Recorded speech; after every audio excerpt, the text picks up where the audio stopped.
तो आज बात होगी बेलपुर गांव की एक खौफनाक कहानी की। कहानी एक ऐसे सवाल से शुरू होती है जो रात में पूरे गांव को सोने नहीं देता। सिर्फ एक बेबस पुकार अंधेरे में गूंजती है।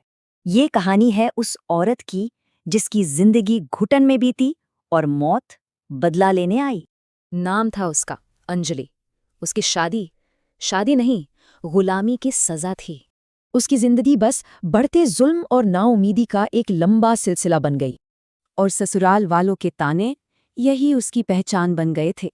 लेकिन इतने जुल्म के बाद भी उसने एक उम्मीद नहीं छोड़ी थी, और 5 साल के दर्द के बाद आखिरकार एक खुशी मिली, पर वो भी अधूरी।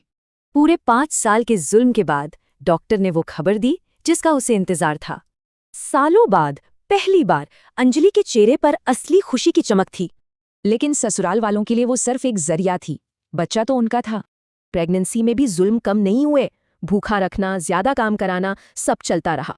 उसकी बिगड़ती सेहत से किसी को कोई फर्क नहीं पड़ा, और यही वजह बनी आखिरी लड़ाई की। बात सिर्फ ठंडे खाने से शुरू हुई और एक जानलेवा हमले में बदल गई। मरने से पहले उसने बस अपने पेट को हाथों से बचाया, और फिर उसकी सांसें थम गईं। और घरवालों के मुंह से बस एक ही बात निकली, अच्छा हुआ झंझट खत्म। बिना किसी रस्म रिवाज के माँ और बच्चे को घर के पीछे खेतों में दफना दिया गया। ठीक 3 रातों के बाद मौत का बदला शुरू हुआ, एक बच्चे के रोने की आवाज से।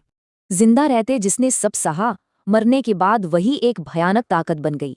एक रात उसकी आत्मा उनके कमरे में आई, और सुबह वहां सिर्फ लाशें थीं।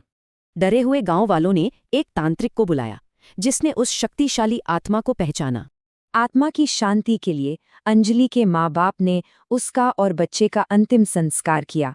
लेकिन कहते हैं कि उन खेतों के पास आज भी रात में हवा अचानक ठंडी हो जाती है, और हवा में आज भी एक माँ का वही सवाल गूंजता है,